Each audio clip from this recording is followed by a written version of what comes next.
I'm Wayne Carey, and this is The Truth Hurts. Well, hello again. We're here for another episode of The Truth Hurts. I'm Ayrton and Woolley alongside the King, Wayne Carey. And Duck, you're in a sling this week. Talk to me. How are you? How are you going? The wings have been clipped. They have. I'm a little bit lightheaded, be fair to say, but no, the operation went well. Well, I hope it went well. Last Wednesday, and as you know, we filmed it, so watch this space. So those who can put up with a little bit of gore, we've got something in the can that is, and I haven't seen it properly yet myself. So fascinated to see. But we're in the wars, mate. You limped in here yourself. What have you done? It's pretty embarrassing, to be honest. I am in a fair bit of discomfort, but I feel bad sitting across from you. I was heading to Tassie on the weekend. I played a game of twos footy. It was always going to be tight getting to the airport. So we played. We won by a couple of goals. I ran straight off the ground, didn't sing the song, picked up my bag, jumped in the car and drove to the airport. And I got to the airport about 40 minutes before my flight. So I thought, I've made it. I'm here. I got changed out of my footy gear next to my car, took about 2 steps, and then just something went in my back and I just collapsed on the ground and I couldn't get up. Like I was just lying there in the sort of driveway of the car park and At the airport? At the airport. And I was looking around for someone to help me get up. I dropped my bag and my suit were next to me because I was going to a function. You wouldn't have parked in the. You would have been the one that you have to get the bus. No, I wasn't there. I was close to the terminal. Anyway, I worked up enough sort of strength or courage, I'd like to say, to stand up. Then I couldn't get my bag up. I finally got my bag up. I shuffled into security, put my bag in security, and then they could see I was in a fair bit of discomfort. I went to pick my bag up as it came out of, the being carousel. And I went again. And I'm sitting in the middle of security and I couldn't move. And they didn't want to help. Like OH&S, they're like, we can't. We don't want to try and lift you up. And so they ended up calling a paramedic. Oh, you're kidding me. It was 10 out of 10 pain. So hang on. So I've had an operation on Wednesday. Yep. I've got on a plane on Friday and got through the weekend and sitting here now, albeit, under the influence of prescribed medication. Yes. And you've had to go into an ambulance because you've got a little bit of a sore back. Look, I had, as some of our listeners will know, I had some stress fractures earlier in the year which interrupted my footy comeback. Right, that's right. I would describe that as 5 out of 10 pain, the stress fractures. I've rung a couple of your footy mates. It wasn't from leather poisoning. I know that. Actually, I got a bit of it in the second half, to be honest. This was 10 out of 10 pain. I couldn't move. I don't know if any of our listeners have ever had that with our backs before. Apparently, so it's got to be a nerve disc thing. So yeah, I had some disc inflammation after my fractures. So I didn't get x-rayed at the hospital. They just said it's all about pain management for you. Your muscles basically contracted around your spine. It'll probably last a week or so. So yeah, embarrassing. I felt bad taking up a resource, an ambulance. Well, it wasn't life-threatening, obviously. Yeah. But the airport people were like, if you're going to do it anywhere, the airport's probably. Well, there was an ambulance just around the corner, and they said it's easy for us to organise this. So it is. It does. It's a little bit confusing, the fact that you went down in the car park, but you managed to get up from that. But then when you went down in the airport, all of a sudden you need an ambulance. Well, I was in the car park. I thought, I've got to make this flight. I've just got to get on this flight to get home. And I got in there and I was sweating up a storm. You know, when you're just in pain, you kind of sweat and you. Yeah. And then when I got in there, they said they couldn't let me on the flight. So then once I sat, they said, just sit down, we'll get you a wheelchair. So you got. And then, but mate, talking about taking up resources. So you took a wheelchair as well. Well, next to me was this other this old lady who was. Were you embarrassed? Of course, I was embarrassed. I was sitting there. I was trying to pull my cap over my face. I just wanted to get out of there, but I couldn't. I couldn't get out of there. The walking wounded. Well, courageous for us both to be here. Yeah, let's be honest. Well, yes. You jumped on a plane 2 hours after you got out of hospital, which I think it's a bit ridiculous. But yeah, well, I made the commitment. I said that I was going to be there. Went down to Lonnie. So as I think we spoke a couple of weeks ago. I was in Hobart, but got to Lonnie. Did a thing for St Pat's Footy Club, great footy club. It was fantastic. Dougie Hawkins and Des Dowling was a comedian, and it was, you know what, great people, great footy club. I love Tassie, as I said, the produce. Not that I was able to dig into a lot of the Plough Hotel helped us out down there. The steaks were magnificent. I really do love the people. They love their footy, their country. And the other thing that I found out about being in Lonnie, which is more closer to your turf than obviously Hobart, and that is, I had a few people come up to me and say, Anton, they're calling you Anton now. I as know, my well. name's bloody changed. Yeah, so they're all saying, we're mates with Anton, and he's a good bloke and this, and we love the podcast. So, yeah, you had a few fans down there, which was good. No, I got through. I got through, obviously with help from, a few people, and it was great. It was. I'm glad I made the effort.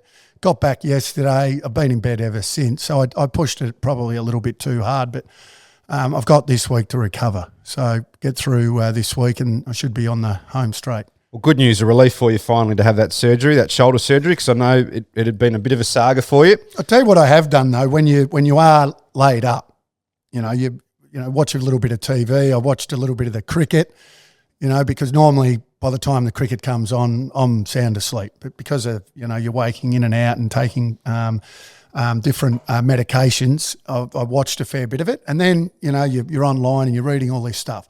Read this thing on the weekend about Buddy Franklin. We know he's a great of the game. He's going to be a legend one day. He'll be inducted. He'll Hall of Fame, then he'll be a legend. But some dingbat, and I'm going to say dingbat because it's almost like a conspiracy theorist, I reckon. Like this a guy called Insight Lane, is it? Or yes. What's it called? Insight Lane, yep. Insight Lane. And he said now Buddy Franklin is officially the greatest goal kicker the game has ever seen because it's some theory that he's put together that suggests that because of the way the game's changed, that Buddy would have been in front of Plugger and Dunstall and Wade and Lockett, all of Ablett and all of these different superstars, and it's just ridiculous. He said because it's harder to kick goals now. I tell you what, people aren't kicking 100 goals for starters because they're just not that good.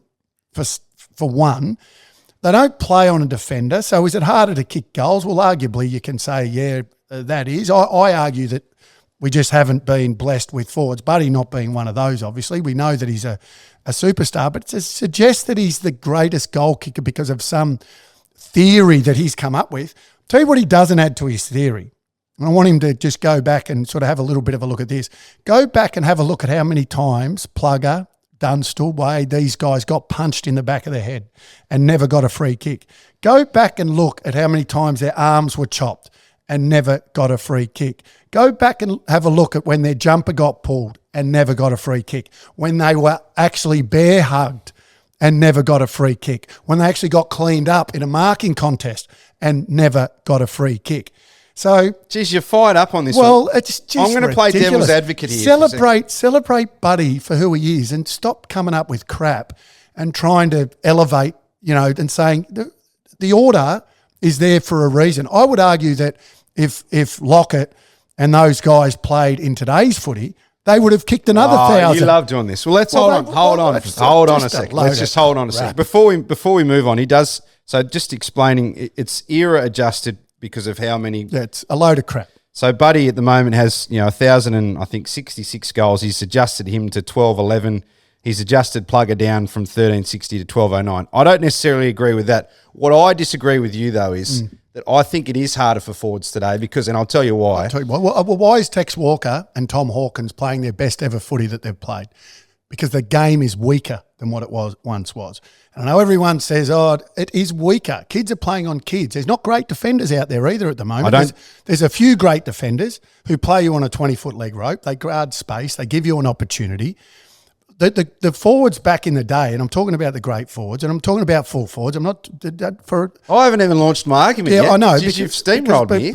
Don't think people. I'm talking about. We're talking about full forwards. Okay. Now they also had the ruckman playing in front of them. They also had the back pockets and the halfback flankers playing off their men to stop you as well. The whole defence was trying to stop these forwards. So to suggest that, you know, it was harder to kick goals. It's harder to kick goals now. If you were those forwards, that team's focus the whole week was how can we stop Lockett? How can we stop Ablett? How can we stop Dunstall? I mean, so to come up with some stupid theory and try to compare, this is why you don't compare eras. Stick to what you know. Stick to this era. Buddy Franklin is the greatest modern day full forward that the game has seen. Okay, that the game has ever seen. Is he better than Lockett and Ablett? And no, he is not as a full forward. He's a different player for starters. But don't try to come up with some theory and then say he's the greatest goal kicker and you have adjusted him up 200 goals and you've adjusted them down 200 goals. Now, Duck. Ludicrous. Is it my turn now? Yep. Gee whiz, I've never seen you so fired up. Well, it helps when you're, on some pain medication. The argument, now I don't necessarily agree with the scaling, but what my argument about and you've never, I don't think, even tried to understand this because you like to think that your era was the greatest time in football. Well, it was. Right now, Tony Lockett was playing out of the goal square. Those guys are playing out of the square. Right now, forwards are being asked to press right up the ground. And they would adjust. And teams, I'm not saying you wouldn't adjust. But I don't think you cannot say that it's not more difficult for forwards now. They're not getting 20. They're not getting 15 shots a game. They're not coming out of the square. And and then I read somewhere, well, you know, they were the main focus. But what you're telling me, Buddy Franklin hasn't been the main focus of teams he's played in. The ball's gone through him more than any other player when he's played in that forward line. Of course it has. This isn't a potting of the Buddy Franklin. This is saying okay. Well, I've got a different question for you. This stupid theory of so you're saying it's a talent problem at the moment, but I would argue that the way teams that currently there's a lot of reasons. There's no way anyone's going to kick 100 goals in a season now because of the way they play football. Well, it's like I've said this before. There are players that are playing in this era that are playing in the forward line for teams that would not get a game in the 90s. Yeah, that's true. Right? So don't compare eras. Celebrate the era that we're in and stop trying to go back and, you know what, and create a story, create a name or justify your job and coming up with crap like this because that's all it is. And no one truly believes it. So, you know, like I think the headline, and I'm sure they don't ride the headline, but the headline was, there was a record missed on the weekend where Buddy Franklin became the greatest goal kicker in the history of the game. That is total rhubarb. Well, one day, I think eventually you'll come around when no forward has kicked 100 goals for 50 years. Then when a forward comes along in the modern era and is good enough, he will. Yeah, I think the game's changed. But anyway, we'll agree. No, there's no doubt the game's changed because you're not allowed to chop arms. You're not allowed to be hung on to. There's a lot of things that have changed and it would have gone in the favour of the era in the 90s and earlier. Yeah, I understand you comparing eras. But go back and have a look at how Tony Lockett was hung on to. Go back and look at what they did to Jason Dunstall. I think you're missing the point that I'm making. No, I'm not missing the point. I think you're missing my point. And I'm saying that don't compare eras. That's what I'm trying to get at here. And don't come up with a theory that adjusts it to whatever your theory is because it's rhubarb. Yeah, I think I was on board with you with the scaling there. Anyway, just while we're on the Coleman Medal and you're on an absolute roll. Oh, yes, this is another bugbear.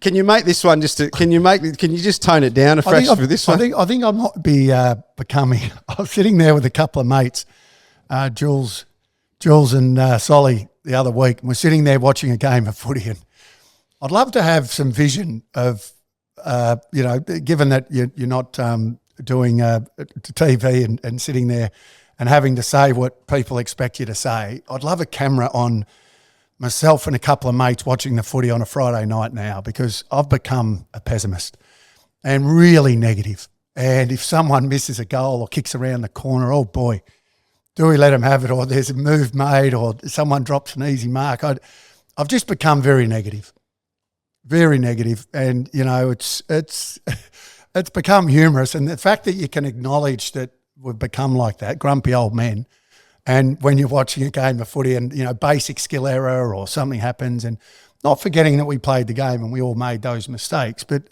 it's a comedy. So you've become an even better footballer in your own mind since you retired, have you? No. I've just become really critical. I've become sitting on the lounge with some mates. I've become very critical of. Well, on the Coleman Medal, Charlie Curnow kicked 10 on the weekend. He's now kicked 19 against West Coast for the year. So whoever wins the Coleman Medal this year should put it in their trophy cabinet alongside whatever other trophies they've made or won, and not be so proud, because it's going to be the player that's played against West Coast twice that wins it. You've got Charlie Curnow, who's had a good year, not as good as last year, I don't think, as consistent. He's now kicked 19 goals against the Eagles. So he's played against the Eagles twice, right? 19. Tex is second, and he's 7 behind Curnow. Guess who at the Adelaide Crows playing the last round of the year? Guess. Well, I can see where you're going. It's the Eagles. The Eagles. So Tex Walker is the only one that I think has a chance. Larky is another, I think, 5 or 6 behind Tex. So from the lead, I think he's 13 or so behind. So they come up against West Coast this week. So I guess if Larky kicked a bag of 12 or something like that, then, maybe he is still in for the running. But it'd have to be a big bag, remembering, though, it is against West Coast. So, and someone brought this up a little while ago, I think 5 or 6 weeks ago, and now it's become really evident with the top 2. So Tex Walker, and he's obviously got to kick goals. And just to quickly go through, so Curnow comes up against the Pies this week, the Saints, Melbourne, Gold Coast, and GWS. So it's a pretty tough run. But like I said, he's in front. So because of that another big bag against West Coast. Tex has got Port Adelaide in the showdown, which is huge. He's got the Gold Coast, Brisbane, Sydney, and then, as I said, last round, the Eagles. So he might be 7 or 8 behind going up against the Eagles in that last round, where he kicked 10 against them the time before. So it's going to be fascinating stuff for the Coleman Medal. But as I said, even if you win it, I don't think you should be all that proud of it. Well, it made me think of when I first popped into your place. I can't remember why you invited me over, maybe a quiet beverage or something like that. But you started pulling trophies out of the you started pulling and you know what? Little premiership cups you started pulling out. And you know what's funny about that? You thought that I was pulling out premiership cups for football, didn't you? Well, yeah. Do you remember? You're pumping yourself up. Yeah, exactly. So the only the little premiership cups that they give out, and they do give them to you when you win the AFL premiership as well, but that's what you thought I was pulling out. And then when you read the plaque, the 2 premiership cups that I pulled out, and I think I won 3, by the way, but I only had 2 on, was it 2 or 3? Anyway, I think it was 3. They were for best special comments. That's what they were for. So you felt it was most important to show me your best special comments. It was a media award, and because that wasn't my forte, I clearly thought I was a better footballer than I was a special comments person. But the fact that I'd won some cups for that role, given that I'd never thought you would ever win something, that I was very proud of those awards in a condescending, facetious way. Yes. And that's why, but the fact that you thought I'd pull out that and be a flog and show you that's the funniest part of that. But anyway, the Coleman Medal. Well, congratulations, firstly, on your media awards, Wayne. Oh yeah, so it's a two horse race as far as I'm concerned. Curnow and Tex, and the reason for that is because they play West Coast twice. Ross Lyon made some really pointed comments after St Kilda's game against your mob yesterday. He wasn't happy with the roof being left open overnight. Fair enough. Leading into the game, so I think the roof was shut in the morning. It meant it was a bit greasy and.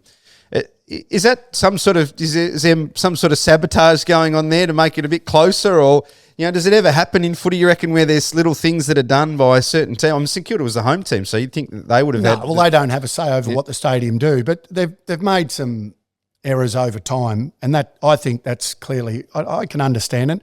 The coach should be able to make those comments about that because it is a mistake. Do you want the best spectacle? You've got the crowd that's going there as well, and you've got wet seats and all sorts of things. I assume the broadcaster would prefer a better game. So the fact that they did that, the slippery conditions, not great for the player. He should be upset by that. And Ross would be upset because in his mind it maybe brings St Kilda back to North Melbourne's level of fraction. Is that? I don't think he was saying it for that reason. The thing that I love about Ross Lyon, I love his honesty. I think he's entertaining. I think he's incredibly funny. Some might think so. I could listen to him all day long, and he speaks his mind, and I think he nailed it. Now, he openly said not in good form, and he said the week before, leading into that game against the Kangaroos, that in our form, this is going to be a tough game, and it proved to be a tough game. They came good at the right time, so they showed a little bit of spirit. Maybe that's what gets them back into the sort of form. Sitting sixth on the ladder. So they've done an incredible job. No one had them in the 8, and they're in a position where their destiny's in their own hands. So I don't mind that, but it did sort of highlight for me about coaches who you love listening to. I reckon Ross is arguably number one that I would sit down if his press conference is on, I'll listen to it.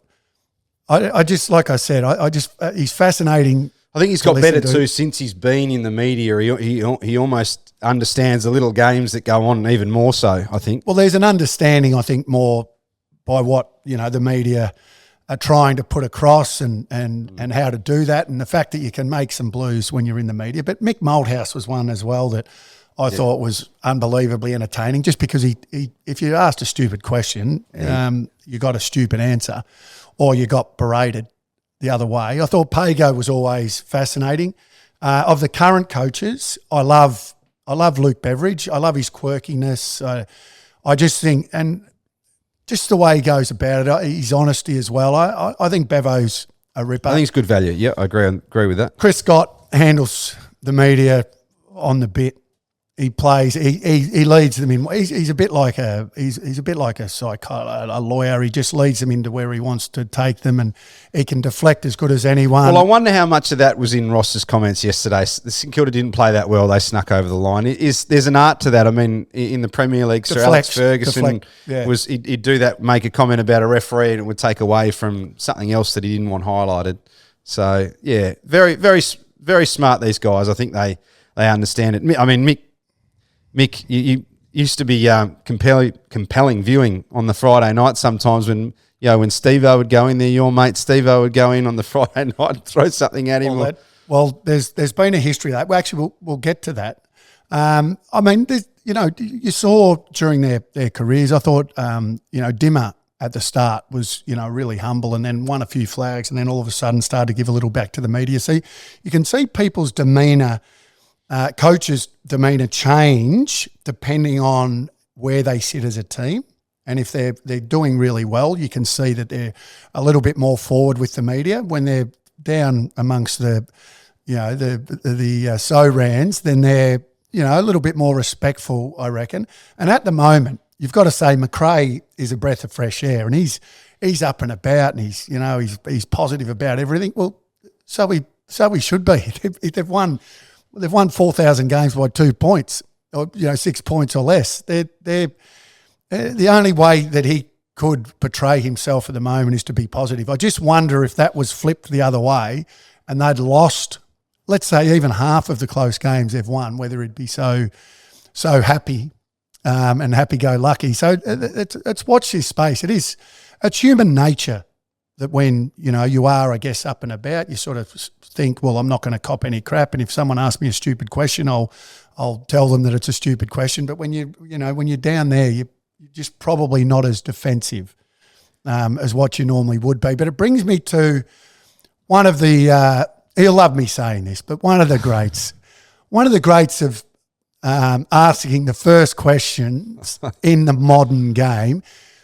Because let's talk about the modern game. Imagine if, and I'm talking about the great Tommy Browne, and I don't believe everything that I read, but is it true Tommy Browne is stepping away from Channel 7? I believe so, yeah. It doesn't surprise me completely. I'd had a few conversations with Tom when I was still in the media game. Is he finishing the year, or is he just jumping ship? I think he's going to, I believe Channel 7 want him to finish the season, and given that there's only, 6 or so or 7 or 8 weeks left, he will. At the moment, from what I understand, he's going to join Andrew Pridham, who's the president of Sydney. His financial services company is in a media and communications role. I think it highlights that we're underpaid, us little media soldiers. So he's probably gone for the money? I reckon he's not that Tom and his family are short, but I think too the stress that he had said at different times was trying to break a story every day, and he cops a fair bit, Tommy. Yeah. Like sometimes maybe deservedly so, but other times like his social media can be a bit of it can be going off. It is a tough job.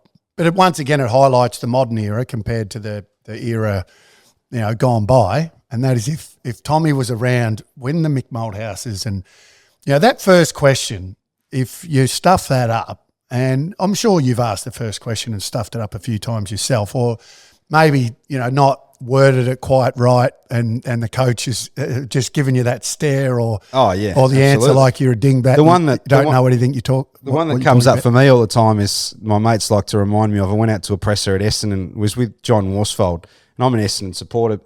I think Paul Roos had made some comments on the couch the night before about a disconnect between the coaching team maybe and Worsfold and the players, and I asked the question, is there a disconnect? And he said, who's saying that? And I said, no, I'm asking you. And he said, no, who said that?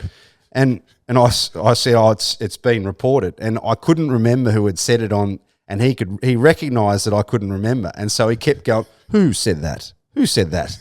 It just kept going and going. And I didn't want to back down, but he wasn't going to back down, end up making me look pretty silly. Yeah, well, Tommy, congratulations to Tommy, because like you said, he's copped some flack. He's had to be that number one question. He does call you a bit, Tommy, doesn't he? That number one question. Well, he did. He doesn't anymore. He's jumped off the wagon. Well, I'm not in the system anymore, so he probably thinks I've given him a few gold nuggets. Sometimes he hasn't gone with it, and to his own detriment, because it's ended up being the right story. So I've given him to someone else. But he's been a beauty, and you're right. He's been the whipping boy sometimes, and that, like I said, having to face up to some of these coaches off big losses and coaches that are facing, being sacked and, all sorts of pressure goes with that job. So well done, Tommy. And I'm sure he'll do a great job for whatever company he's working for.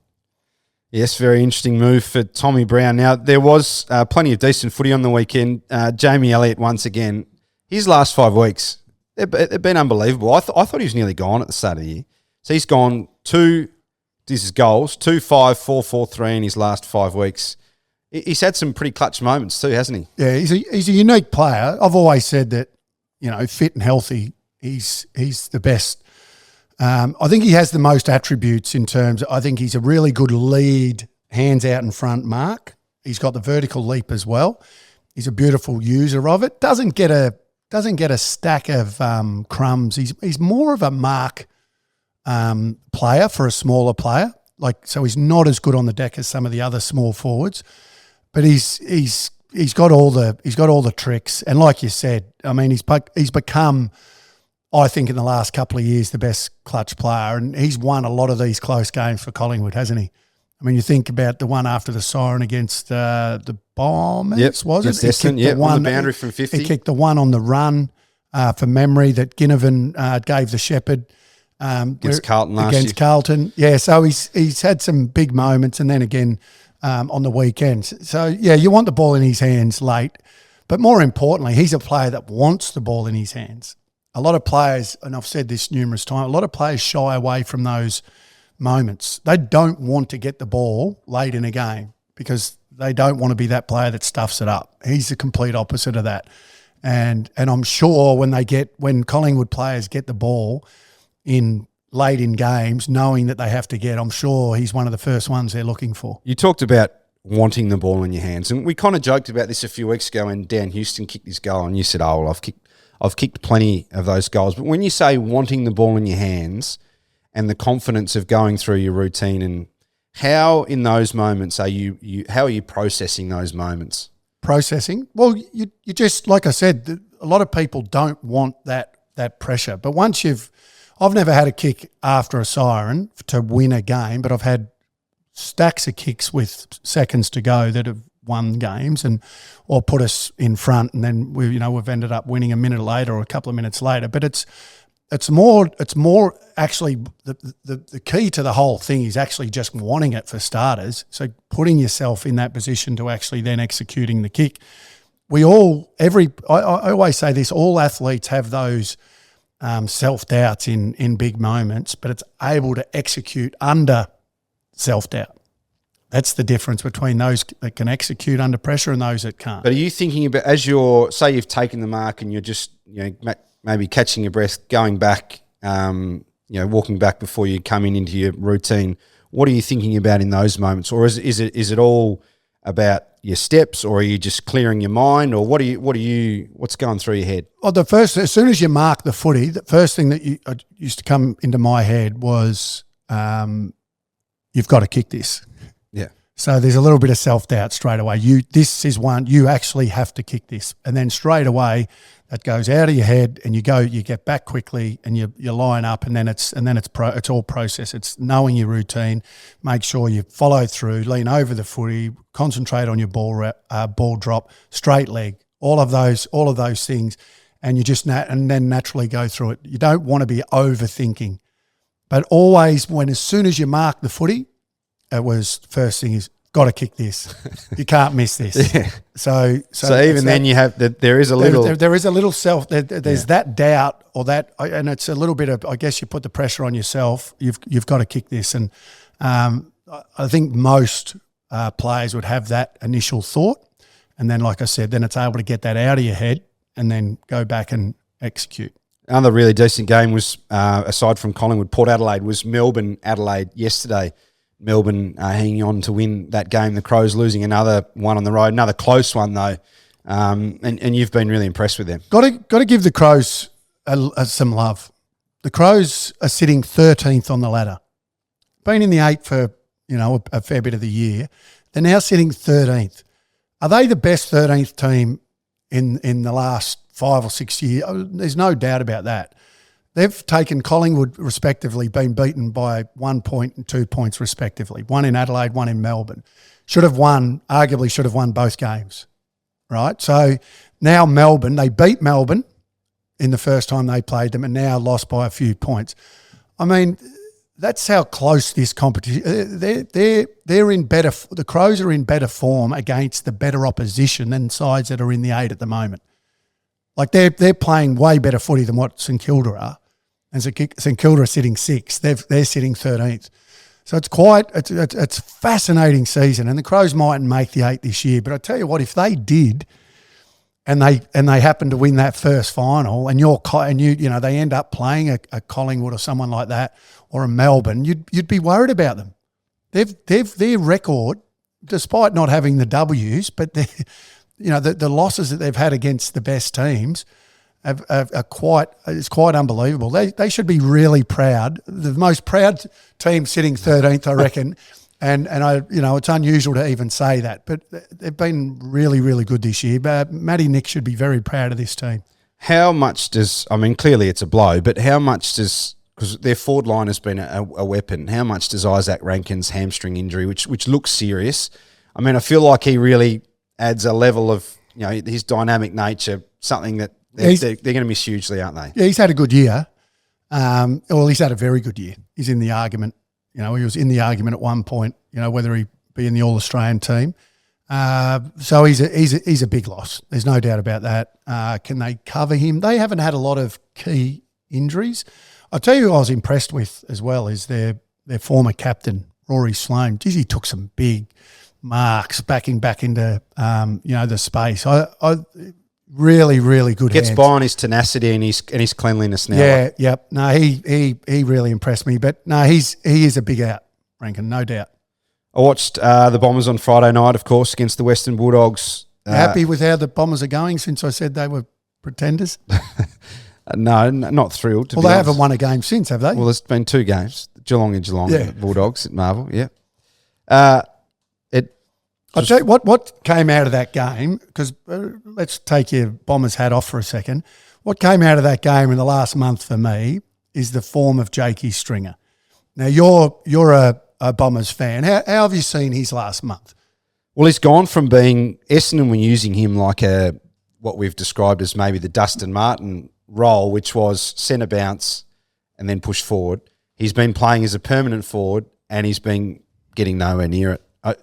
I wonder, I assume there's some underlying problem, but it can't keep going on like this, in my opinion. What do you think? Well, he's the X factor. I love Jakey Stringer. I think he's been fantastic for the Bombers. Probably hasn't been given the credit.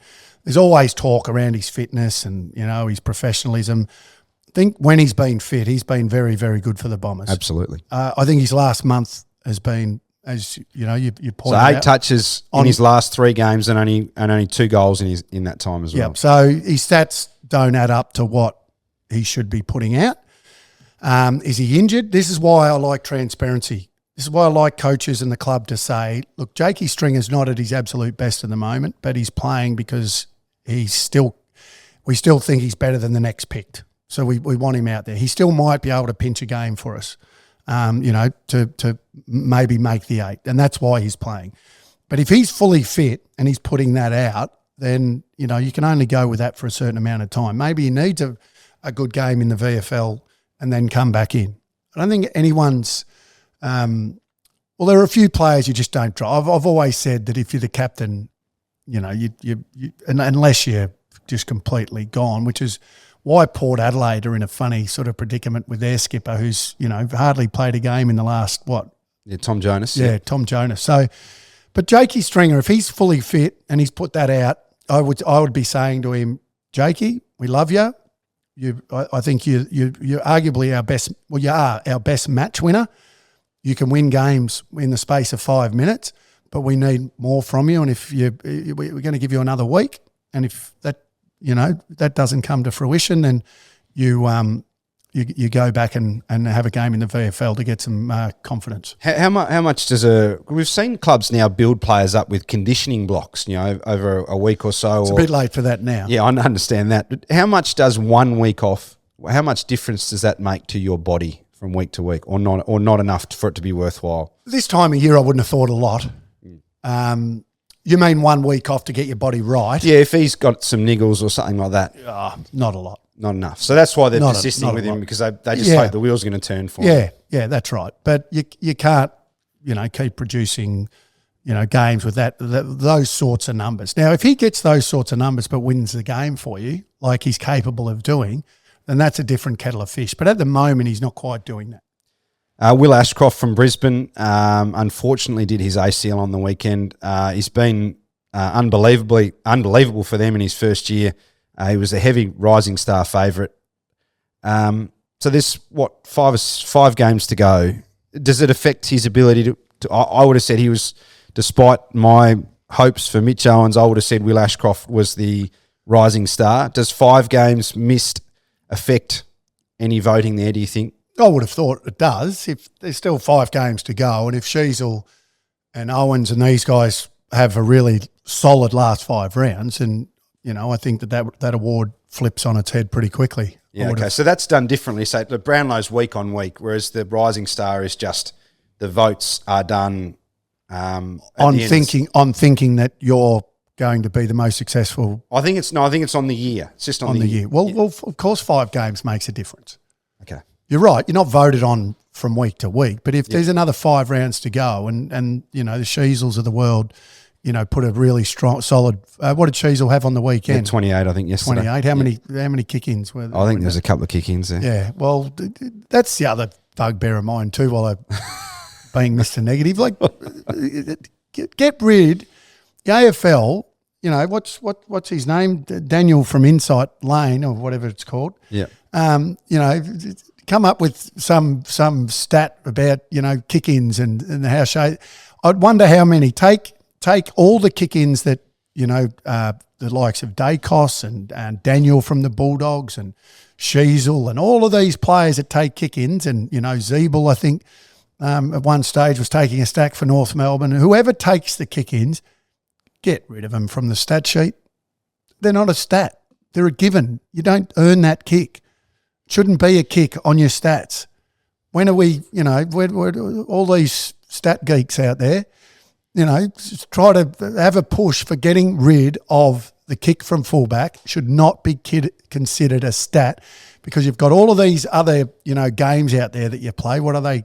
What have all those games that people play? Where are you going with this? Well, the games where you get stats and your team wins. Oh, your fantasy competitions. All your fantasy super comps and all that, super coaches and all that sorry. sort of rhubarb. You have those, and they're picking players that are taking the kick-outs. Yeah.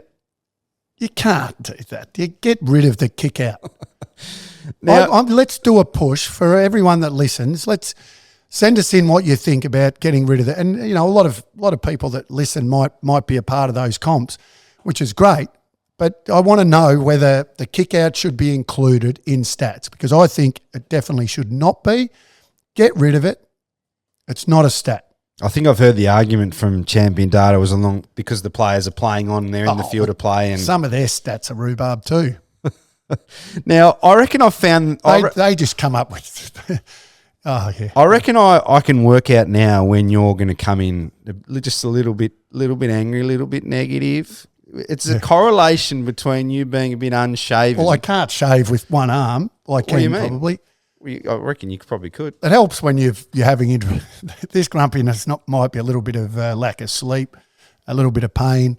Unusual for you to be unshaven. I've actually shaved today. What are you? Bit of George Clooney or not? For you, 5 o'clock shadow. You look okay. A bit patchy. I looked at the St Kilda North game yesterday, and I'm sorry. I'd just like to apologise to Jack Billings before I say this.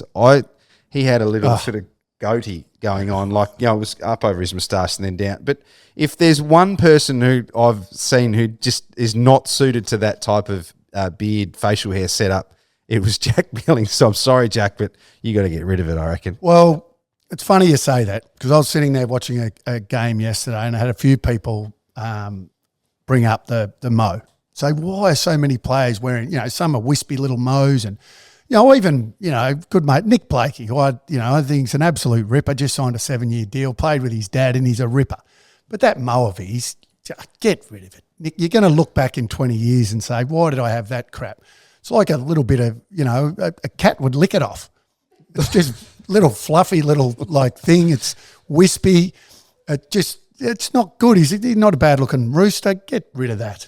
Jakey Lever, who I absolutely love the way he goes about. Yeah. Tough boy too, looks after himself. Great family, friends with BT. Maybe he's doing it out of respect for BT, because BT had one.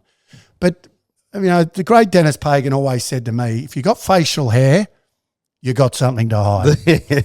And so if you got a mucked up gob, or you got banged up something, you have a mo or a beard, because you want to take the focus off other areas. I'll tell you who do have a lot of facial, people have the little, what do you call that? What do they call that when you got the little bit of fluff there. The little bit of fluff here under your lip, or you have, like I said, you have the mo or whatever. Generally, it's to take the focus off your head, because you know what? You don't want people to look at other parts of your head. So the focus is on that part of your face. I will admit, so it takes the focus. I feel like a beard can sometimes be a little bit slimming. Slimming. It's a focus changer. Yeah, that's what I want to call facial hair, a focus changer, because you focus on that rather than the other banged up bits. So by you saying that and you being clean shaven all the time, you seem to think you got a pretty nice little jawline then, obviously, don't you? Good comeback, actually. No, I don't, because I don't look good either way, so I just consider being clean shaven the better way. Now, before we go today, I want to go to some listener comments. We've had plenty come in the last week. Most of them have been about your well-being. Obviously, we spoke heading into surgery. One from Dimitri, he said, my 8-year-old son prayed for Wayne's speedy recovery at the dinner table tonight. Love the podcast.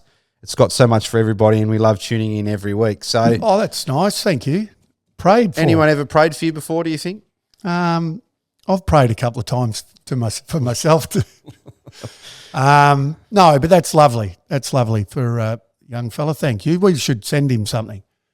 What have we got? Have we got something? Well, we're starting to build a little bit of the Truth Hurts merchandise. I'm hearing. I've seen two producers, Ben and Brandon, floating around in the Truth Hurts t-shirts. So We'll work on that anyway. I don't want to make any promises we can't keep yet. There's another comment here. I don't know if it's from the fridge himself. It's from Anthony. Another great episode. I'm keen to hear about playing with Mark the Fridge Roberts in the 90s. He was a fan favourite with his run and carry and big kick. Well, when the Fridge, a ripper by the way, but when the Fridge got to North, remember he was a full back, centre half back, and also played full forward. He played at Sydney and Brisbane before he got to North. And, when he got there, the nickname the Fridge, obviously hasn't got the best rig going around. I think that's fairly evident for everyone to see. But believe it or not, he had skinny little legs, the barrel chest, bit of a pudding gut, skinny arms, had no real definition. He just had it's a weird type of build. But I've never seen a guy, so you're talking about a guy that's 6'3", 6'3", played key positions, could really run, could really cover the ground, but on the deck, brilliant. But the way he read the ball, he read the bounce of the ball. It would go to a pack and read it off the hands as good as anyone that I've seen, especially for a big guy, and for a guy that had played key positions and not necessarily on ball. But he played centre half forward, full forward, centre half back, full back. He played on the wing. He played ruck rover. He played in the ruck. I mean, I remember Martin Pike played in a lot of different positions as well, and for North Melbourne and also for Brisbane. Obviously played at Melbourne as well, Fitzroy, but at North he played in multiple different positions as he did at Brisbane. But Fridge Roberts, I would argue, for his size and what people thought he was capable of, Denis Pagan turned him into a utility and an unbelievably good one, and so hard to match up on. I mean, when he did play on the wing, guys, 6 foot roll up and think, he just read the game better than anyone else. And when I say read the game, so read the game, but then read the bounce of the ball and then read the ball off hands as good as anyone I've seen. Unbelievably good player. Good fella, Fridge. Yeah, he's a mate of yours. While we're on apologies. You upset him, actually. I apologise to Jack Billings, and I apologise to Fridge as well. It was a few years ago, I think, when we went. We caught up for a beverage, and I'd been out with a mate all day, and I'd had a few too many. And the one memory that I had in my mind of the Fridge was the size of his Guernseys. I remember he used to wear a big Guernsey. Yeah. I think he liked to keep a bit of room if he fluctuated during the year. I feel like the Guernsey almost went down to the shorts. He liked loose fitting clothes. But I think I might have just brought it up one too many times on that particular evening, and he didn't like it. He didn't. He's an intimidating big fella too. He's a ripper. I didn't bring it up again. A very very unheralded player at multiple clubs. Well, Duck, thanks again for your time. Some great discussion this week. We look forward to seeing the behind-the-scenes look of your surgery. It's a bit I haven't seen it yet. I'm going to have a look at it this week, and they tell me it's a bit gory, so it's fascinating. I'm also hearing... Benny, who filmed it, Benny from Torched, he tells me they actually cut me open, and then they literally folded you. They just fold your arm backwards, so that like just... they just open you up and then, you're bashed around. Greg Hoy was unbelievably good and, explained everything to Benny through the whole filming of it. So apparently it's fascinating stuff. So I can't wait to have a look myself. I look forward to that. I look forward to seeing too, and I've heard a little whisper. I understand people under anaesthetic sometimes say and do things, out of their control. And so... Well, if you don't agree with what I've said today, I'm blaming that as well. Well, I look forward to that. Thanks again for all our listeners and their comments. A big, 4 or 5 weeks coming up. 5 weeks to go before the end of the season. 1, 2, 3, 4, 5. Yep. Tough part of the year for some clubs that are obviously not going to play finals, making sure their focus is on the job. For those that aren't, little bit of advice just quickly for the clubs that definitely are not going to play finals. Yes. You know that you're out of the finals. 5 weeks to go. Hit the gym. Get yourself as fit as you possibly can be. For the summer muscles. Clean up your diet and get ready for a holiday and go and have a good time. All right? Those who are about to play finals, you're just about, that you're coming through another 2 or 3 weeks. You know, the sun starts coming out a little bit more. The people are mowing the lawn. You can smell the clippings off the grass. The birds are chirping. So you get in to do the weights because you've got finals coming up. And then not long after, then you've got your trip. So make sure you get yourself in really good nick because the end of the season's not far away. But you've got to look at the positives of everything, don't you? Some good advice to finish, I think, Duck. Thanks again. I'll catch you next week.